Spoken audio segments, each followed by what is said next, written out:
Hello, everyone, and welcome to Marketing and Community 101.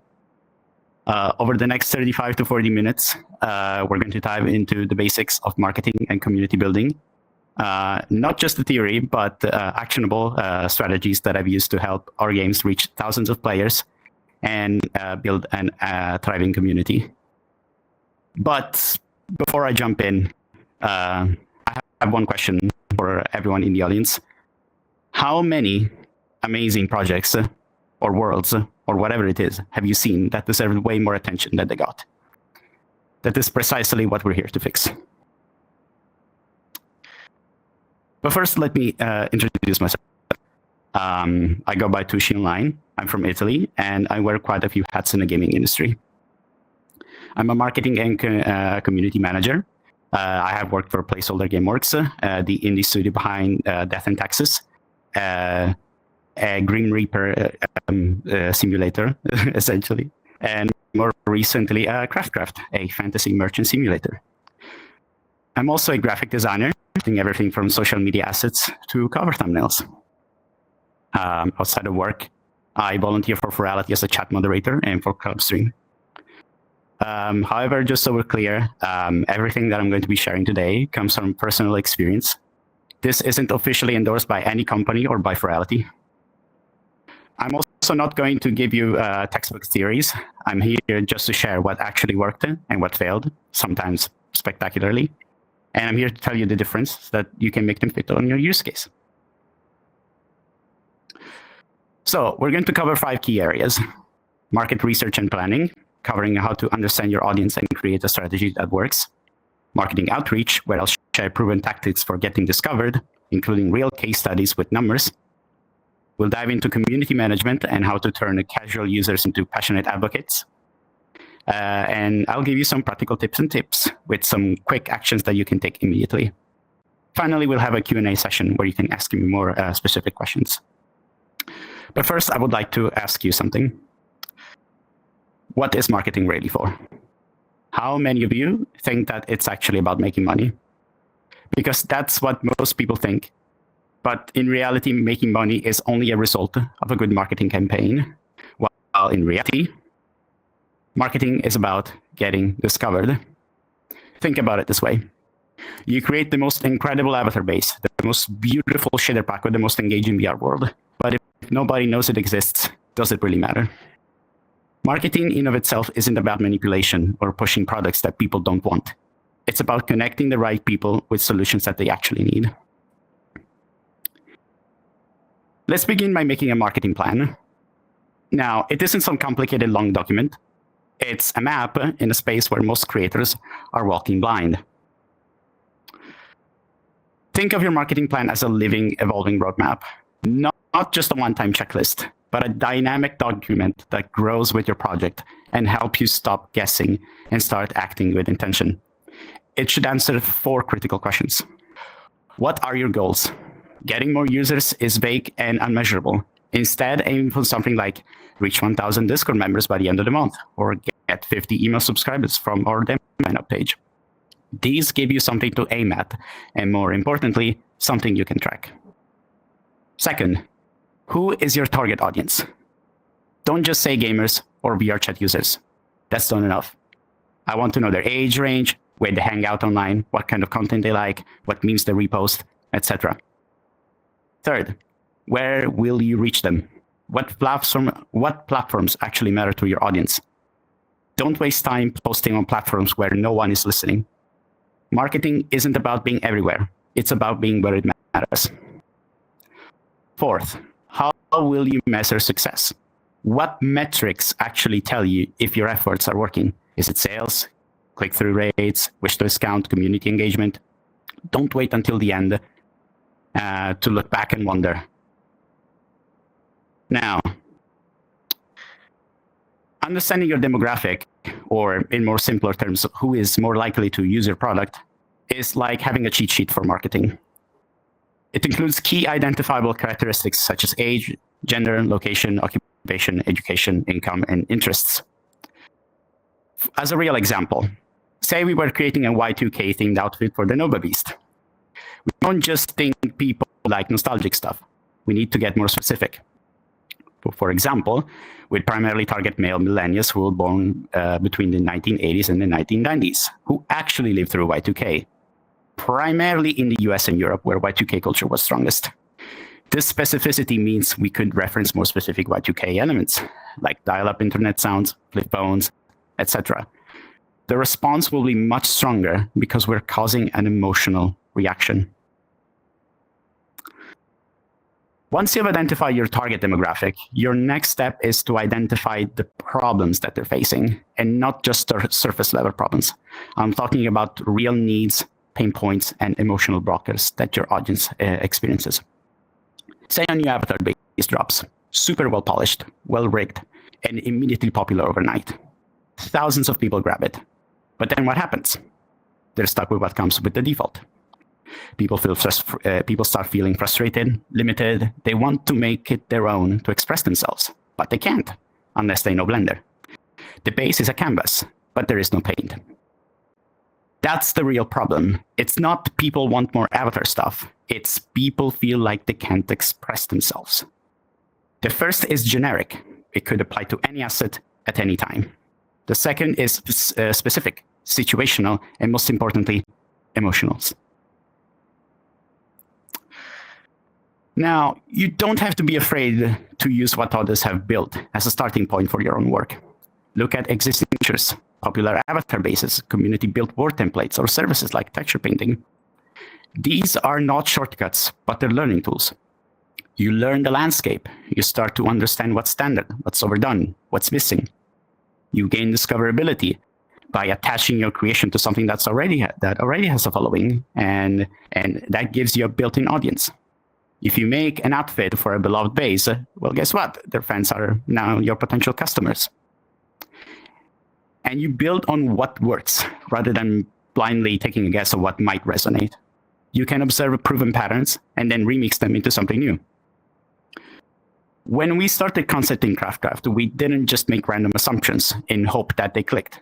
We looked at what the community was already buying, what features they were expecting, what they were drawn to, but not getting. We studied the space and then added our own flavor. Now, what platforms does your audience actually use? Trying to be on 10 platforms usually means you're mediocre in all of them. But if you focus on just 2, you can be excellent, responsive, and relevant, and people will notice that. Now, the right platforms may vary by niche, although some might overlap. For VR chat creators, often Discord and Twitter.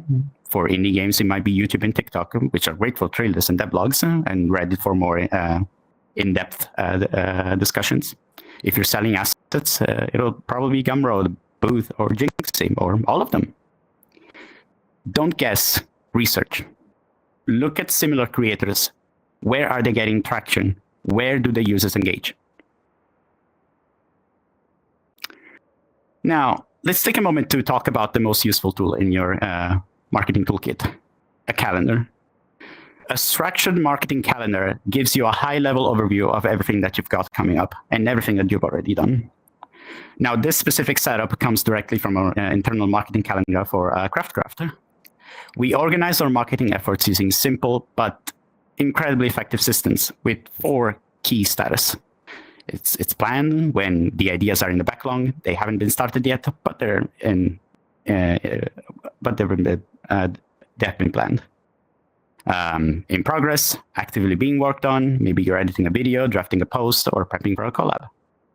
Schedule, the work is finished but hasn't gone live yet. Maybe a tweet is scheduled or a trailer is in queue for a reveal date. And done. The task is done, posted, shared, hopefully performing well. Your calendar will become your accountability. It shows gaps in your content. It keeps you aligned and understand your plans around events, releases, and seasonal trends. However, something to keep in mind is that plans will change, and that's perfectly fine. Your calendar is not set in stone. If something flops, shift it. Your users aren't vibing with a certain type of post, try a new format. Your marketing calendar should grow with your project. Refer to it often, and you will never have to scramble last-minute plans. Now, there are two core ways to your marketing your message into the world, and understanding the difference between them will shape how you spend your time and energy. Now, let's start with direct marketing. This is the type of marketing you control. It's when you talk directly to your audience with no middleman. Think of it like store pages, websites, email newsletters, social media posts, business cards, QR codes, and even ads. You have control over the message. You decide what gets said, how it's said, when it goes out, where it lands. But the trade-off is that you're limited by your existing reach. Now, with indirect marketing, it's where the real magic happens. But it's also the hardest to pull off. It happens when other people talk about you. When a user shares your work in a group chat, when someone posts a TikTok about your avatar, when a streamer shows off your world or avatar during a streaming session, or when a friend tells another friend, hey, check this out. It's not you talking to people, it's your audience doing it for you. And the best part, it's free. No budget, no ad, just people sharing things they genuinely care about. Indirect marketing is hard, however. You can't control it, you can't schedule it. You have to earn it by creating something worth talking about and being present in the spaces your audience already trusts. Now, let's talk about paying for reach, whether it's running an ad, sponsoring a post, or working with influencers. Paid campaigns absolutely play a role in your strategy, but the timing and execution makes all the difference. So when is the best time to do it? The answer is when you're ready to establish a presence or expand beyond your existing organic reach. It could mean that you're just launching or want to get some initial eyes on your product, or maybe you've already built a small following and you're ready to scale up. But, and it's a big one, they should never be your primary strategy. Paid campaigns can be expensive, unpredictable, and easy to burn out on if you're not careful. With specifically influencer coverage, the cost varies wildly. A creator with 1 million followers might charge thousands for a single video, while someone smaller might be more affordable.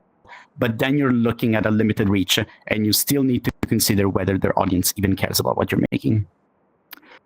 So there is a sweet spot, but if you want relevance and affordability, it's not always an easy balance to find. Even buying ad space can be just as tricky. Ad blockers can tank your impressions. Mobile and desktop layouts can totally change how your ad looks or whether it gets noticed at all. Sometimes a beautifully crafted ad just disappears into the noise because of poor timing or bad placement. Foreshadowing for a section later on. Organic growth beats marketing campaigns almost every single time, especially if you're an indie creator, a small team, or someone working with a limited budget. Organic marketing is built on trust. People trust their friends always more than they trust your ads. It's not about reaching people, it's about resonating with them. When a user shares your products with their friends or posts a screenshot on Twitter with zero prompting or talks about your word on a random Discord channel, that's power and the kind of money that money cannot buy. Organic, however, doesn't mean that it has to be passive. You don't just upload your creation and sit around waiting for magic to happen.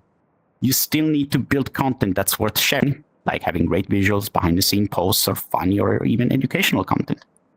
You have to make it easy to share using platforms that your audience already have and are active on. You need to engage with the comments, thank people who post about you, and jump into conversations. And just in general, provide value by giving people something to care about. Now, let's talk about influencers, and not just the millions of followers or a polished studio lighting. I mean, anyone with an audience who can help you amplify your work in a way that feels genuine. When someone's favorite streamer casually uses your avatar, your assets, your world, not in a paid ad, but because they like it, that sends a way stronger message than any sponsored post. Now, this is what we call social proof in marketing, and it's one of the most powerful forces you can have. Now, like I said previously, people trust their friends more than they do ads, and influencers are just friends with a larger audience. You should not chase follower counts. A sci-fi themed avatar will not land in a in a fantasy roleplay community, no matter how popular the creator is. Relevance is always more important than size. Find creators whose audience already overlaps with your niche. Even a micro-influencer with 10,000 highly engaged fans can have more impact than a giant account with basically no alignment. If you're making a VR chat world, an avatar, or an asset, give it to them and let them experience it. If they like it, they'll want to use it. If they love it, they will show it off. Influencers thrive on their personality, their voice, and their trust with their audience. You should not take that away. Aim for a genuine reaction, not a pitch or a promo video. Nothing kills it like, hey guys, I was totally not paid to say this moment. Now, let's talk about one of the most underused yet most powerful tools in your marketing toolkit, and that is analytics. Now, they are key to understanding your audience and who they really are, what they respond to, when they are most active, what they care about. In other words, analytics turn big guesses into informed decisions. And the best part is you already have access to it. Most platforms have already analytics built in. Twitter, Discord, storefronts like Itch or Steam, they all provide breakdowns of traffic sources, devices, and geographic locations. Let's say that your analytics showed your most engaged users are in Europe, and they're active between 6 p.m. and 10 p.m. Greenwich Mean Time. Great. That's when you schedule your trailer to drop, your announcement tweets, your server events, not at 3 a.m. Take your data in action. And then there's A/B testing, which is basically a fancy term for try multiple things and see what sticks. Can't decide between two thumbnail designs? Test them both. You don't have to guess what might work. Let your audience tell you. Now, in Craft, we found that ads that showed character customization consistently got more clicks than scenic or UI-focused shots. That one insight shaped our entire strategy, from future ads to our store page, and how we even cut our release trailer. It's not magic, it's acting on data. Now, let's get into some real numbers. When we were promoting Craft, we knew that our audience leaned heavily into furry and fantasy themed. So instead of throwing money into generic ad platforms like Facebook or Google, we instead aimed for a more targeted approach. We ran a campaign on For Affinity, the largest online furry art board. In total, we spent $75 on ad placement for 1 month. And in the first 7 days, we got approximately 1.2 million impressions and around 850 visits to our store page. That's not bad. But let's take a moment to calculate our return on investment threshold. Now, our game is priced at 16 euros. If we sold just 7 copies, we'd break even and even make a tiny bit of profit. 16 times 7, 112 around. So, subtract 30% of platform fees, about 78 euros minus ad cost of 66 euros, around 12 euros in profit. That means we would only need a conversion rate of 0.2%, less than 1% of the visitors that need to purchase the game in order for this campaign to be worth it. And here's where it gets really interesting. We ran 3 separate ads during this time, and each performed very differently. Now, this one took the most time to create. 2 days of design, polish, animation. It was made to highlight more than one specific feature of the game. It looked great. However, over the course of 7 days, or the first 7 days of the campaign, it did around 120,000 impressions and 150 visits. Not a terrible results, but it clearly didn't work that well. It showed too many things all at once, all decently and not focusing on one specific aspect in greater detail. And considering the time investment, it was not worth it. We would have gotten similar results, less effort.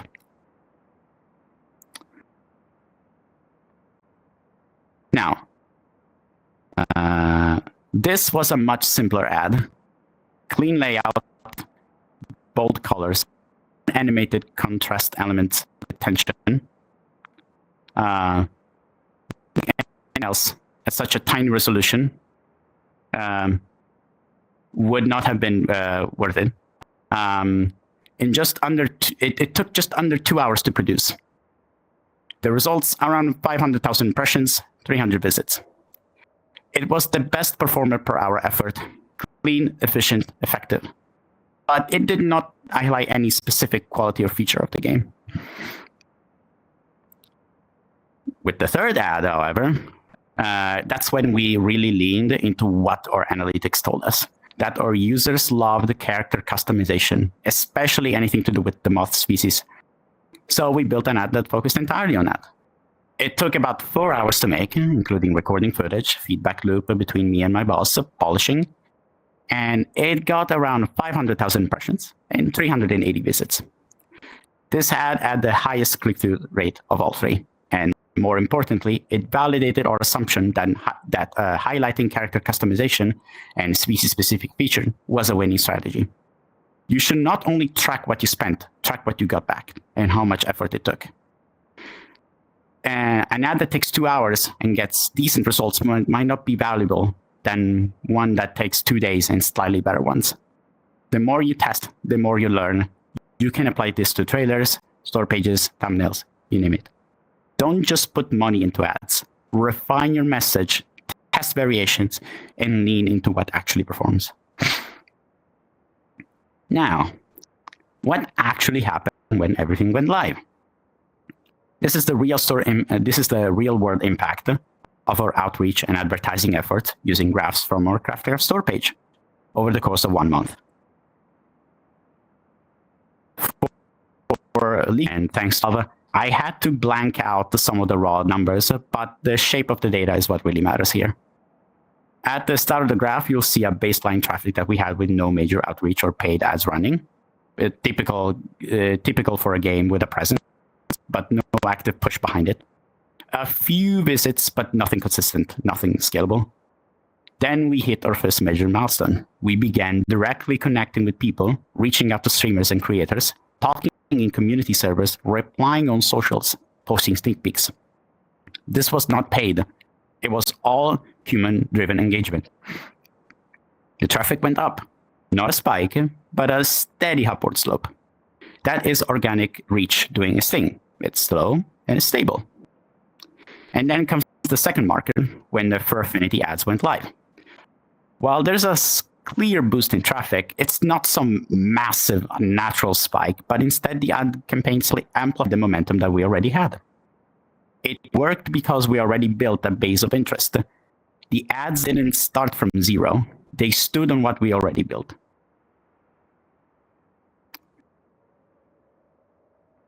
Now, we could also see the geographic trends in who was visiting and engaging. The majority of the users came from North America and Europe. We started scheduling announcements and tweets and events to match peak hours in these time zones and aligned our marketing tone and references with Western internet culture, memes, phrasing, and humor that would best line with the demographic.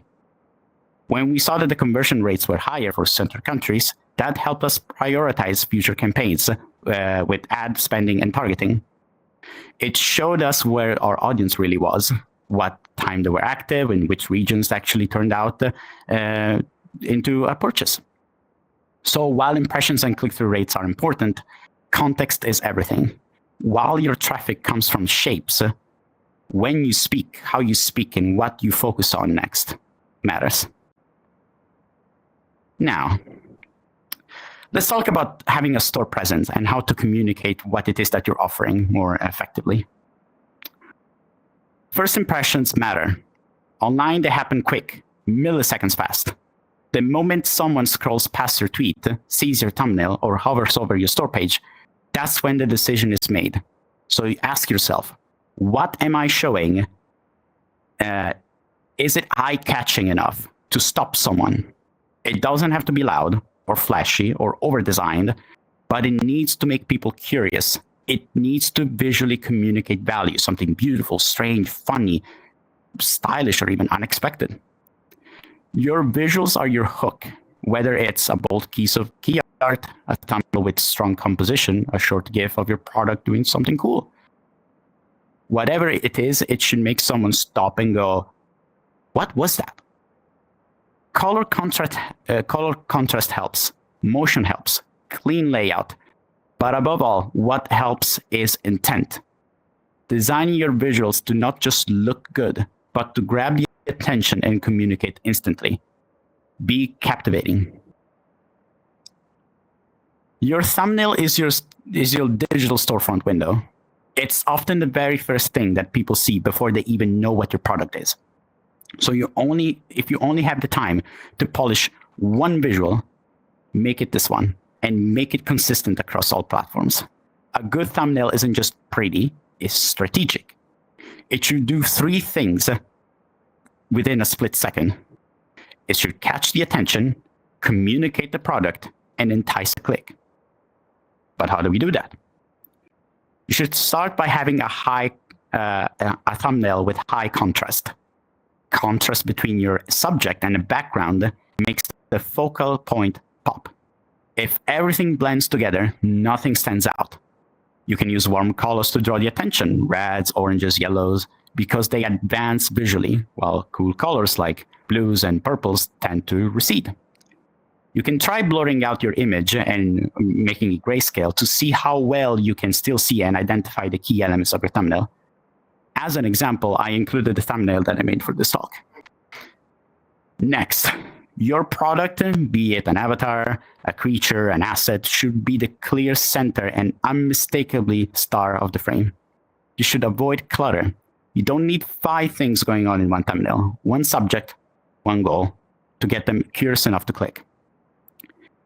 If your platform allows it, go animated. A short GIF or subtle movement catches the eye way better than any static image. In our Craft ads, showing the character customization in action made a big difference. It's subtle, but it breaks the visual monotony of scrolling, and also format for where you're posting. Something that looks great on your 1080p monitor might get cropped to pieces on mobile or shrunk down to be unreadable on Steam. Test how your thumbnail looks on actual screen sizes, especially tiny ones. And resist the temptation to just throw your logo in the corner and call it done. Logos are great, but not when they dominate that tiny little square and leave no visual clarity. Don't just make a nice looking thumbnail, make one that demands your attention. Now, you should also think of your store page as your digital storefront window. This is your chance to sell your product to the user. Sometimes your only one. If someone lands on your page and it's cluttered, confusing, unappealing, you lost them. They're gone. No second chances. So how do you make that one chance count? First of all, you should polish your visuals. Make one that grabs the attention, fits the aesthetic, and clearly shows what you're offering. This isn't just a pretty picture. It's your handshake, your billboard, and you need to make it count. Next, you need to get straight into the point. What are you offering? What does it do? Is it a world, an avatar base, a tool, a texture? Don't make people dig through a paragraph to figure it out. Be immediate. Be obvious. Let your visuals do the heavy lifting. You can also use GIFs or short clips and maybe even a walkthrough video to demonstrate your product's value without needing a deep scroll through the store page. A pro tip is also to include a call to action. A call to action is asking the viewer to do one thing. Well, wishlisting your game, leaving a review, joining your Discord. But please only do one at a time. Users get overwhelmed and take none of those actions just to do everything. Now, some of the most common mistakes I see again and again is having walls of text. Nobody likes to read. Long descriptions specifically. Keep it snappy. Use bullet points or bold text or key features to highlight them. And also, if your thumbnail or layout breaks on smaller screens like on mobile or a tablet, you're losing a good chunk of your audience already. Your store page needs to communicate clearly, look great, load fast on every device. So try also to be mindful of the size of your images. When it's done right, your store page not only describes your product, it also sells it. Now, your trailer, if you're planning on doing one, is your elevator pitch. It's a way to explain your idea in a way that any listener can understand it in a short period of time, using visuals, sounds, and importantly, style. In most cases, you've got about 10 seconds at best to hook someone, and that's it. So make them unforgettable. Hit with a bang, a joke, visually unique shot, anything that makes someone stop scrolling. Get to the point quickly, and don't save your best feature 30 seconds in. Lead in with it. Show the product in action, and make sure that the viewers can immediately imagine themselves using it. And keep it short. Under 1 minute or 2 is often the sweet spot. It needs to answer 2 questions within the first seconds. What is this, and why should I care? If someone watches your trailer and can't answer those questions, you've also lost them. The best trailers don't just demonstrate features, they create desire, whether that's through showcasing stunning visuals, highlighting a problem your product solves, or simply making something that looks incredibly fun to use.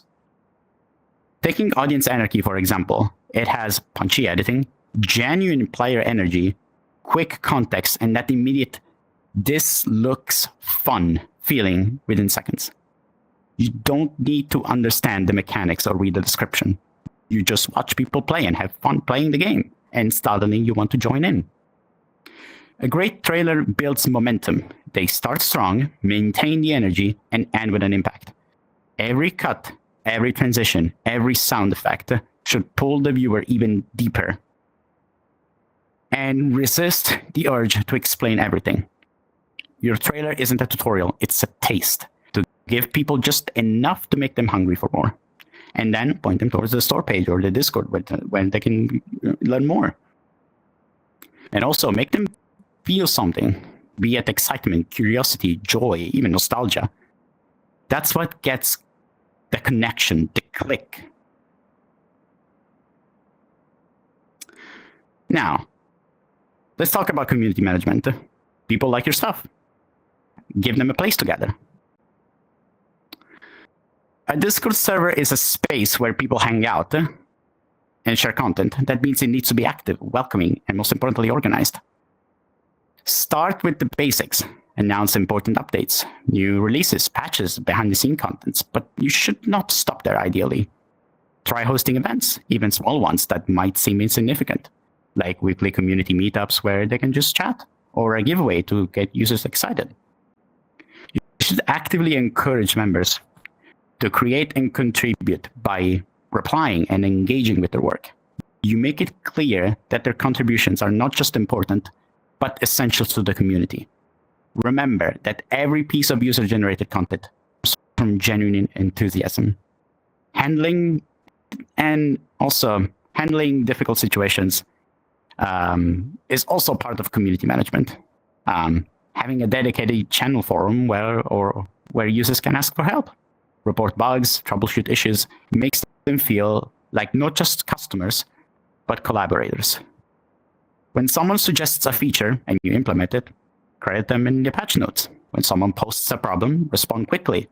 Your responsiveness builds trust faster than any advertisement ever could. People will remember when you help them fix something at 2 a.m. on a weekend.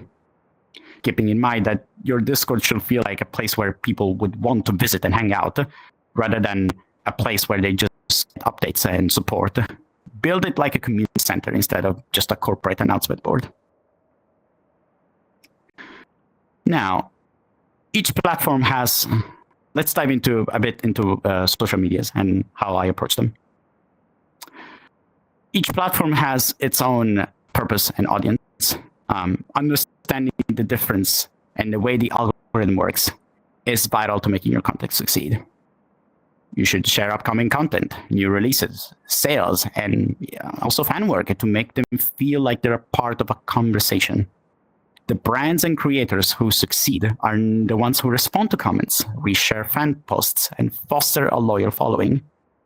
Don't just broadcast your updates and then vanish. Be a part of the community that you're building.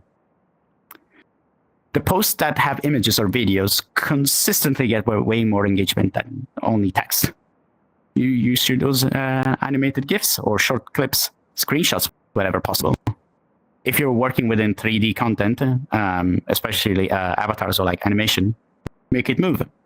Our eyes are naturally drawn to motion, and that movement will stop people mid-scroll. Also adding or two targeted hashtags works better than having a wall of them. Do your research and see what your audience actually follows. For example, tags like hashtag VRChat or hashtag IndieDev can help surface your work to the right people. Now, marketing is not a sprint. It's a marathon. You don't have to run the whole race at once. Start with one platform, master it, expand and focus on one type of content. Perfect it, then diversify. Wrap this section up, I want to leave you with some more general advice that should apply to most products. Don't wait until your product is done to think about marketing. Start while you're building, share sneak peeks, talk about your process, create your roadmap early so that you're not rushing to get visibility when it's too late. You're not also making a product for everyone, you're making it for someone. Figure out who that is, understand their interests, where they hang out, what makes them click, and what makes them stay. The better you understand them, the more naturally your marketing will resonate. Your online presence is often the first place someone interacts with your work. That means polished, consistent, and eye-catching visuals, clean thumbnails, optimized images, and branding. These small things build incredibly fast towards a more cohesive social presence. Stay consistent. You don't need to post every day, but do it regularly. Build a habit out of doing a tiny bit of marketing every week. Small, steady step beat last-minute marketing plans every time. And lastly, start building your community early. You don't need a massive Discord server from day one, but you do need one to start talking to the people who care about what you're building. Encourage sharing of content. Highlight users' work. Let people be learning. Just a strong community doesn't just support you, they amplify you. And successful creators I know also constantly and provide value, wink wink, and genuinely care about their audience. Marketing isn't about being pushy or salesy. It's about building bridges between what you create and the people who need it. Your work deserves to be seen. Your community deserves to find you. Every expert I know was once a beginner. Every successful creator started from zero. The only difference between them and everyone else is that they started and they didn't stop.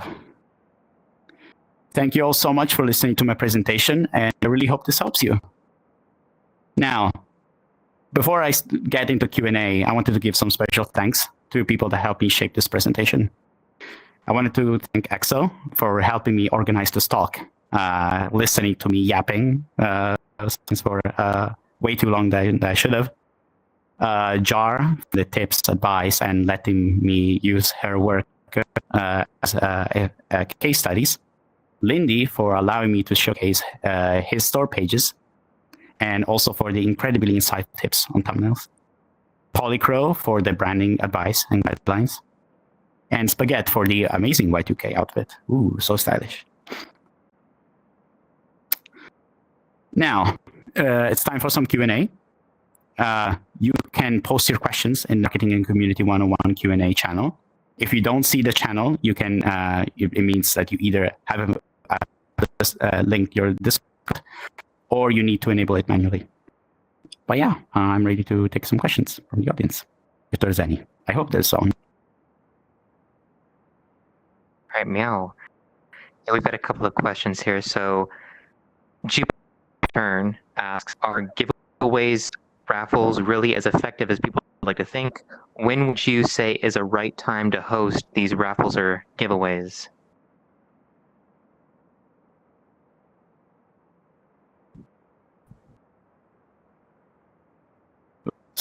having some internet connection. Could you say that again, please?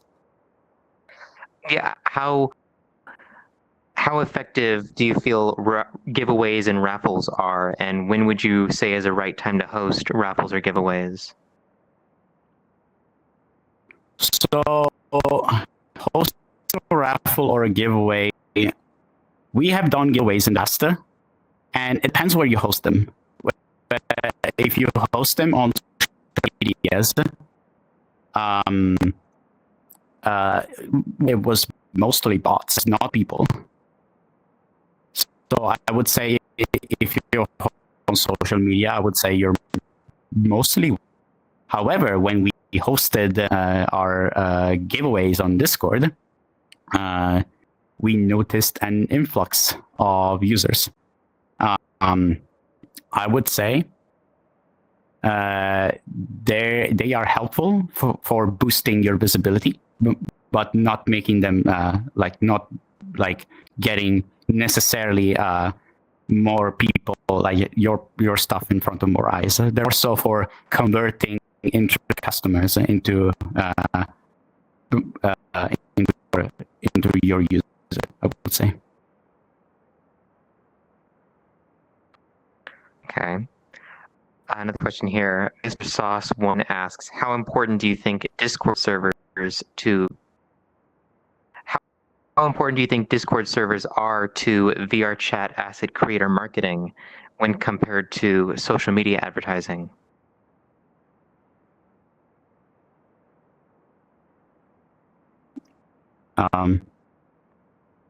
Give me 1 second. My internet has behaved for this entire presentation, but not now. I'm so sorry. Could you repeat the question again? Oh, yes. The question, how important do you think Discord servers are to VR chat asset creator marketing compared to social media advertising? You should not either or. You should do both. Having a Discord server means you are actively building your community instead of relying on your indirect advertising alone. You're building a presence and a more, I guess, impactful connection. I would say do both. There's no either or. If you can, definitely do a Discord server. It doesn't have to be big. It doesn't have to be massive. It just has to be. It has to be a presence where people that are interested in your product can hang out and share the passion, I would say. All right. Aster Flutberg asks, how effective is it to build up to a bigger product idea with smaller products, smaller products? Say something more accessible to manufacture and then make way for the bigger product that has been the idea from the start.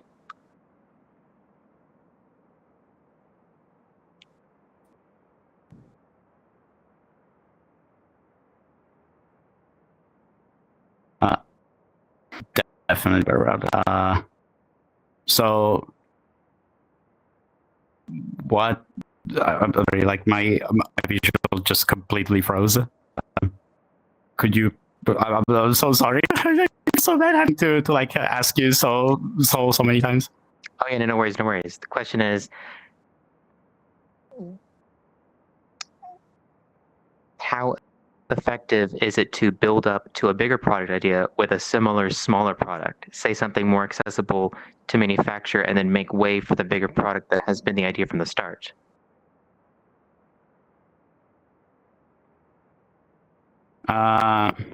So if you are marketing,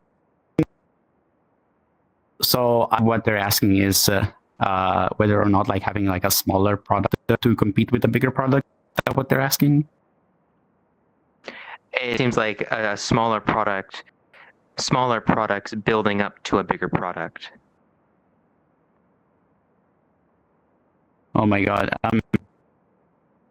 So as a fail safe, would you explain me those questions text if possible? So I can communicate via audio. I just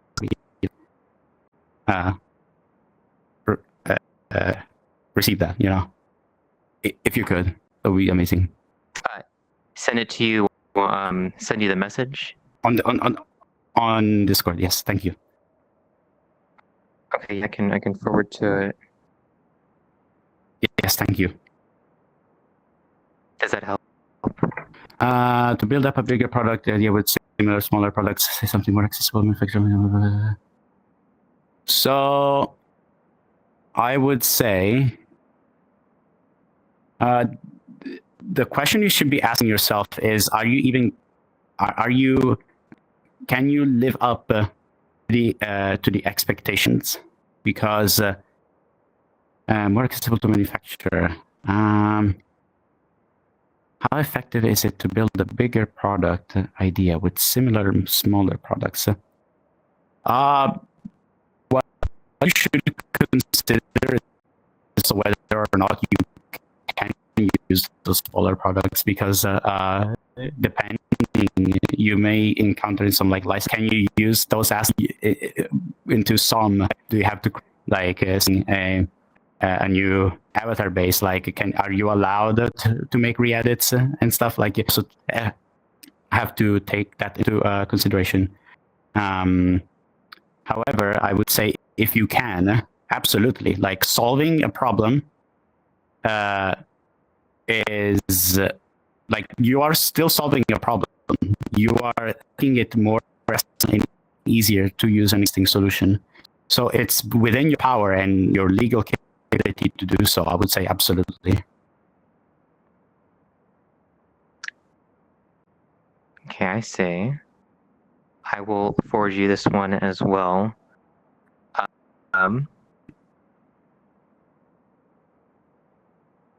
Bloom Jocks asks, what tools or app would you recommend for doing all the things related to scheduling? Maybe, something that you use yourself or what you recommend? Okay. Yeah. So for Craft to do scheduling, we use something called Trello. It's completely free. You can make a folder for yourself. You can make checklists to keep track of specific things that need to be complete for a task to be done. You can do tags. You can also invite more people. In case you're working with a small team, you can own them tasks. Worked primarily with Trello, so I would say use that. I had a very good. Okay. All right. Killer Tiger asks, how crucial do you see it when needing outside help for marketing? Or does it vary depending on what you're marketing?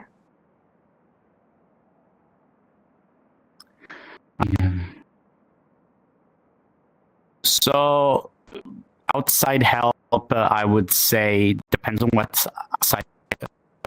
what you mean by outside help. If you mean paid coverage, I would say it's not strictly necessary. You don't need money. I mean, most of our marketing is done on that $75 that I illustrated. However, you should absolutely talk with people that have a say or have influence in the space that you're creating for. Absolutely. Say there is a popular content creator that uses a Nova Beast as their avatar base. I know who you are. And make an asset for it. Offer him or them the asset, have them try it, and most likely they will more than happy to just show it off without even asking for money. I would say if you definitely you can have the help, definitely take it.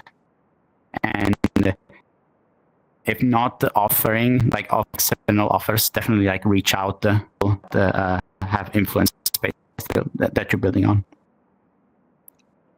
Okay. One more question. Time for a couple more questions here. Hubble Wolverine asks, how do you manage your energy when creating campaigns, and how do you not burn out over it while staying consistent? How do you avoid burnout while staying consistent? So I think doesn't come naturally. Okay. The way you don't burn out is by not putting all of your effort all at once. I made a point in the last tips and tricks. If you do all of the marketing efforts all at the end, you will burn out. You will feel absolutely awful. Do even just a tiny marketing, like just a tiny bit a week. Like can be like a simple post. You don't have to talk to and show off what you're building. You don't necessarily need to be what I'm is someone you're not. Your audience will see it and they will be able to tell whether or not you're being genuine or not. So be yourself if you can. Absolutely. Be yourself and be brave enough to at least try something. Like try sending out an email to a creator that you may admire. Perhaps they will respond, even if you're like, they're too big. There's no way they will answer me. No, I'm way too small. I've been pleasantly surprised by how often I get an answer back to my email. So yeah, do small efforts instead of doing everything at once. I would say it's the best way to not burn out. Okay. I've got two more questions here, kind of back to back. First, Ricky asks, will these slides from your slideshow here be available to download anywhere, or where else might they be available? Yes. And so right after this panel, I will post a link, a public link viewing to either a download or a link where you can view these slideshows online from tablet, PC, whatever. So don't worry about it. I will absolutely be posting them after this panel's done. Okay, and then probably just last question here. If there are any other questions, that couldn't be answered here, where would be the best place to ask more questions? Do you have a open medium, or will you go back to the Discord channel and answer questions there? Any questions you want to answer as so even this panel is done, please feel free to continue asking me questions. I will do my absolute best to answer each and every single one of them to the best of my abilities and knowledge.